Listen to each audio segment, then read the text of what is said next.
할렐루야. 오늘도 이 새벽에 오신 여러분들에게 주님의 은혜와 또 평강이 가득하시기를 간절히 소망합니다.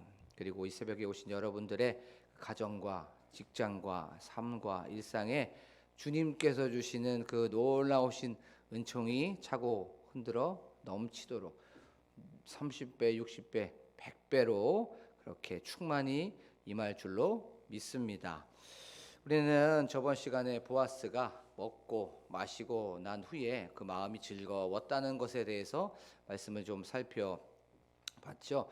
근데 마음만 즐겁고 마음만 흡족한 것이 아니었지요. 그는 육체적으로도 만족함이 있었고 또 육체적으로도 배가 불렀습니다. 우리가 배가 부르면 당연히 잠이 오게 되어 있죠. 노근해지게 되어 있습니다. 그래서 이제 보아스도 잠을 자러 갑니다. 근데 그가 잠을 자러 간 곳이 집이 아니었어요. 그렇죠? 오늘 말씀에 보면 곡식단 더미 끝에서 그는 자고 있음을 보게 됩니다.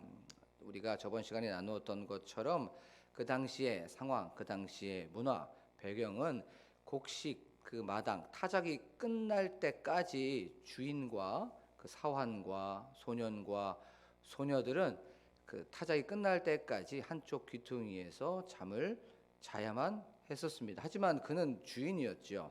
주인은 자기 마음대로 할 수 있는 권리도 있었고 자기가 무엇을 해도 아무런 문제가 되지 않았습니다. 그런 권한이 있었기 때문에 그런 거지요. 그는 집에서 잠을 잘 수도 있었어요. 하지만 그는 집에서 편하게 잠을 자지 않고 사환들과 소년과 소녀들과 함께 있다는 것을 우리는 말씀을 통해서 보게 되지요.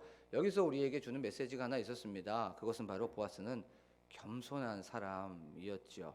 그는 사람들과 함께 있었습니다. 소통하려고 했었고 공감하려고 했었고 같이 함께 있으려고 했었던 거예요. 그래요. 겸손이라는 건 바로 그 사람이 되는 겁니다. 그리고 그 마음이 되는 거고 그 자리가 되는 것이 바로 겸손이라는 거죠. 이 모든 것들을 그렇게 하셨던 분이 바로 예수 그리스도였죠. 예수님은 겸손한 분이셨습니다. 그냥 낮아지는 분이 아니었고 그 자리가 되어 주셨어요. 종의 자리가 되어 주셨고 또 예수님은 그 마음이 되셨고 그 사람이 되었던 거죠. 그래요. 예수 그리스도의 겸손을 다시 한번 우리는 보아스를 통해서 알게 되었습니다. 그리고 또 겸손은 많은 그런 어떤 개념이나 정의가 있지만 바로 겸손은 그 마음 곁에 서는 것이지요. 그리고 고개를 숙이는 것뿐만 아니라 고개를 돌려서 바로 그 마음을 알아가고 그 마음과 함께 소통하는 것이 바로 겸손이다라는 것에 대해서 말씀을 살펴보았습니다. 자, 그런데 우리가 한번 생각해 보면 겸손하려면 나의 체면도 내려놔야 되죠. 그렇죠? 그다음에 나의 자존심도 내려놔야 됩니다. 겸손하려면 나의 생각도 내려놔야 되고 나의 의도 내려놔야 돼요. 자기 부인, 자기 부정, 자기 포기, 자기를 모든 것을 다 부정해야 겸손할 수가 있습니다. 그래서 겸손은 뭡니까? 십자가라는 것에 대해서 말씀을 나눠봤죠. 자, 오늘은 또 이 말씀을 통해서 5절, 6절, 7절 말씀을 통해서 하나님께서는 우리에게 또 어떻게 하루를 살아가고 이 일상을 버티고 견뎌 나가야 되는지를 우리가 이 말씀을 통해서 하나님께서 주신 그 세미한 음성을 한번 찾아서 나아가는 시간을 갖도록 하겠습니다. 룻은 나오미의 명령대로 또 목욕을 하고 좋은 옷을 입고 또 그 명령대로 기름을 바르고 보아스에게 나아가게 되는 것을 보게 됩니다. 룻은 보아스가 무엇을 하고 있는지 곰곰이 지켜보고 있었습니다. 그런데 보아스를 보니까 회식이 끝나고 나서 이제 곡식 더미 단 끝으로 가서 눕고 있는 것을 보게 되었죠. 그리고 나서 이제 보아스가 잠이 든 것을 확인하고는 이제 보아스에게 다가가게 됩니다. 그리고 나서 살금살금 숨지으면서 어떻게 가고 있다고 말하고 있냐면 오늘 말씀에 보면 7절에 룻이 가만히 가서 그의 발치 이불을 들고 거기 누웠더라라고 성경은 말씀하고 있음을 보게 됩니다. 숨죽이면서 조용히 가만히 가서 보아스의 발 덮고 있는 이불을 들치고 그 밑에 가서 조용히 누웠다는 것을 알 수가 있어요. 그런데 이 가만히 누웠다는 게 참 재미있는 표현입니다. 사무엘상 24장에 보면 우리가 너무나도 잘 아는 사건이 하나 나오죠. 다윗이 이제 사울이 그렇게 죽이려고 하니까 엔게디 광야로 도망을 가게 됩니다. 그런데 이제 다윗을 따르고 있던 무리들이 있었어요. 그러고 나서 사울이 그렇게 자기를 죽이려고 하니까 한 동굴에 들어가게 되죠. 그것이 우리가 너무나도 잘 알고 있는 엔게디 동굴입니다. 엔게디 동굴에서 숨어 있는데 그때 마침 공교롭게도 사울이 성경 말씀에 보면 뒤를 보러 그 동굴에 들어오게 됩니다. 화장실을 가게 된 거죠. 그때 다윗이 그 안에 있었어요. 그런데 그때 다윗이 사울의 옷자락을 살짝 베게 됩니다. 근데 성경의 말씀에 보면 가만히 사울의 옷자락을 베니라라고 성경은 말씀하고 있어요. 그 표현이 바로 이 표현입니다. 다윗이 사울의 옷자락을 뱄을 때 어떻게 뱄을까요? 조심 하면서 숨소리도 내지 않았을 거예요. 바로 룻도 똑같았습니다. 보아스의 발치 아래 들어갔을 때 가만히 들어갔던 건 바로 숨도 쉬지 않고 조심히 가만히 바로 그 보아스의 발치 아래 이불을 들고 누웠던 거예요. 자, 가서 보니까 이제 보아스가 깊은 잠에 들었던 겁니다. 딥슬림에 들었던 거예요. 룻은 심장이 막 쿵쾅쿵쾅 거렸습니다. 그리고 심장이 터질 것 같았어요. 조용히 어머니의 명령대로 발 아래 이불을 두고 누웠습니다. 자, 룻은 이불을 들고 누웠을 때 바로 숨도 쉬지 못했고 여러 가지 생각이 들었을 거예요. 보아스 깨면 어떡하지? 이 보아스님 깨고 나서 많이 놀랄 텐데 라고 하면서 그런 생각도 들었을 겁니다. 그리고 또 기도도 엄청 열심히 했을 거예요. 하나님, 이 보아스님이 깨었을 때 놀라지 않게 하여 주시고 그 마음을 열어주시고 이 모든 것들이 합력하여 선을 이루게 하여 주시옵소서라고 하면서 그 룻은 엄청나게 기도도 많이 했을 거예요. 그런데 룻은 인간이었죠. 그래서 이제 룻은 분명히 걱정도 많이 했을 거예요. 그러면 우리가 한번 생각해 보면 좋겠어요. 어떤 걱정을 했을까요? 룻은 젊은 여인이었습니다. 그렇죠? 젊은 여인이 외간 남자의 침상에 들어간다는 것, 그건 낯설고 부끄러운 일이었어요. 그리고 또 두 번째, 그 룻은 신분이 낮은 여인이었습니다. 근데 보아스는 주인이었습니다. 보아스와 상의도 하지 않고 합의도 되지 않은 상황 속에서 주인의 그렇게 신분이 높은 특별히 남자에게 들어간다는 것, 침상에 들어간다는 것, 야단이 맞을 수도 있었던 거고 또 소통, 또 호통을 받을 수도 있었어요. 그리고 또 매를 맞을 수도 있었습니다. 그리고 세 번째, 자, 룻은 이방 여인이었습니다. 모압 여인이었어요. 그런데 이스라엘의 남자에게 들어간다는 건 상식적이지도 않고 상상할 수도 없는 상황이었습니다. 그리고 만약에 보아스가 거부하고 받아들이지 않는다면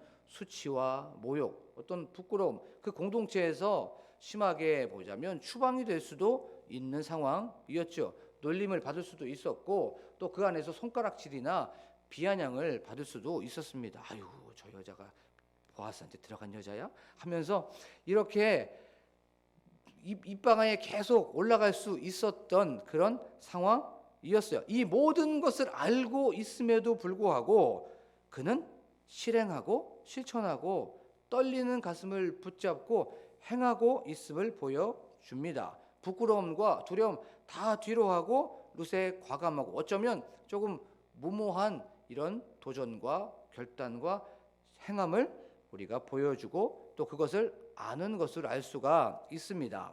자, 그럼 이걸 우리가 한번 삶 속에서 한번 생각해 볼게요. 우리가 계획하고 생각하고 하는 거 너무나도 잘할 수 있어요. 하지만 실천한다는 건 그렇게 쉽지 않지요. 단순한 계획 또 생각일지라도 행하고 그것을 실천하는 그런 사이에는 엄청난 간격이 있습니다. 그래서 우리가 이런 말 많이 하죠. 이 세상에서 가장 긴 거리는 머리에서부터 이 마음까지의 그 거리라고 얘기합니다. 머리는 계속 시키는데 마음은 이거는 아닌 것 같아 라고 하면서 머리에서부터 마음까지의 거리가 굉장히 길다고 하죠. 그런데 이만큼 먼 거리가 머리에서부터 손까지의 거리입니다. 그렇죠? 머리에서부터 발까지의 거리입니다. 머리는 계속 하라고 합니다. 그런데 막상 실제적으로 가면 막상 현실 안으로 들어가게 되면 이거 힘들 것 같은데 라고 하면서 거기서 실천하지 못하고 행하지 못하는 그런 상황을 만나게 된다는 거죠. 우리의 머릿속에서 계획하는 그런 것 또 생각 속에서 이건 할 수 있을 것 같아 라고 하는데 막상 현실로 나가게 되면 주저하게 되고 머뭇머뭇 거리게 될 때가 너무나도 많이 있습니다. 예를 들어 볼게요. 우리가 TV를 보면 한 예능 프로그램을 보게 됩니다. 그러면 번지 점프를 하게 되는 사람들을 볼 수가 있어요. 그럼 밑에서는 내가 뛸 수 있을 것 같아, 내가 할 수 있을 것 같아 라고 계획도 갖고 있고 생각도 하게 됩니다. 하지만 그 위에 올라가게 되면 주저하게 되고 머뭇머뭇하는 것을 보게 되죠. 그리고 또 이건 신앙생활에서도 똑같습니다. 신앙생활에서 말씀을 읽고 말씀대로 살아보려고 합니다. 내가 사랑도 많이 해야 되지, 할 거야. 또 용서도 할 거야. 또 내가 좀 긍휼의 마음을 품어야지. 또 절제하려고 하고 또 온유하려고도 하고 또 겸손하려고도 합니다. 하지만 이 계획하고 생각하고 내 마음속에서 결단한 모든 것들이 삶 속에서는 그렇게 실천하고 행하고 실행하는 게 만만치 않다는 거죠. 여간 힘든 것이 아닙니다. 여기에서 주는 메시지가 하나 있습니다. 그것이 무엇이냐면 바로 실천하지 않으면 어떤 계획도 성취될 수가 없다는 거예요. 바로 실천이 없으면 성취도 없다는 것을 우리가 알 수가 있죠. 룻이 나오미의 말에 순종하겠다고 한 후에 다짐하고 나서 결심하고 나서 이제 보아스에게 갔습니다. 그런데 막상 그 앞에 가니까 두려움의 벽이 있어요. 또 부끄러움의 벽이 있습니다. 자존심의 벽이 있어요. 체면의 벽이 있습니다. 라고 하면서 그 벽 앞에서 이건 안 될 것 같아 라고 하면서 그냥 집으로 왔다면 그는 보아스의 아내가 될 수 없었어요. 그리고 다윗의 할머니가 될 수 없었어요. 그리고 또 예수 그리스도의 족보에 들어갈 수 없었어요. 그가 실천했기 때문에, 그가 행했기 때문에, 그가 행동했기 때문에 그는 보아스의 아내가 될 수 있었고, 그는 다윗의 할머니가 될 수 있었고, 예수 그리스도의 족보에 들어갈 수 있었던 거죠. 우리 속담에 이런 속담이 있죠. 부뚜막에 소금도 넣어야 짜다라고 하는 그런 속담이 있습니다. 음식을 할 때 부뚜막에 위에 소금이 있다는 걸 알아요. 그리고 그 소금을 넣으면 간이 맞는다는 것을 압니다. 하지만 그 부뚜막에 위에 있는 소금을 치지 않으면 이 음식은 밍밍하게 되고 짜지 않고 간이 맞지 않게 되는 것을 알 수가 있습니다. 그래요. 이것처럼 우리가 생각하고 계획하고 우리가 이 모든 것들을 결단하고 결심해요. 하지만 행하지 않으면, 실천하지 않으면 이 모든 것들은 열매가 이루어지지 않는다는 것을 우리가 알 수가 있어요. 말씀도 똑같습니다. 우리가 말씀을 행하려고 결단하고 결심해도 실천하지 않으면 여기에서는 어떠한 결과도 일어나지 않는다는 거예요.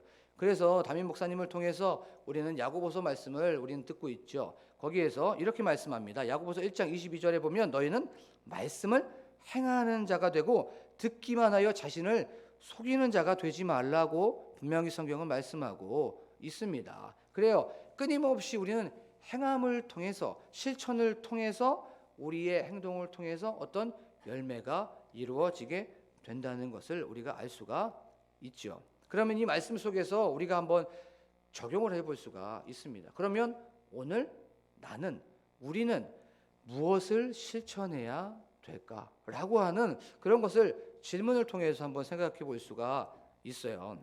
우리가 한번 생각해 볼 때 많은 것을 하지 않기를 원합니다. 그냥 소소한 것, 하루에 하나씩 할 수 있는 것부터 한번 생각해 보는 거예요. 그러면 무엇을 한번 생각해 볼 수 있을까요?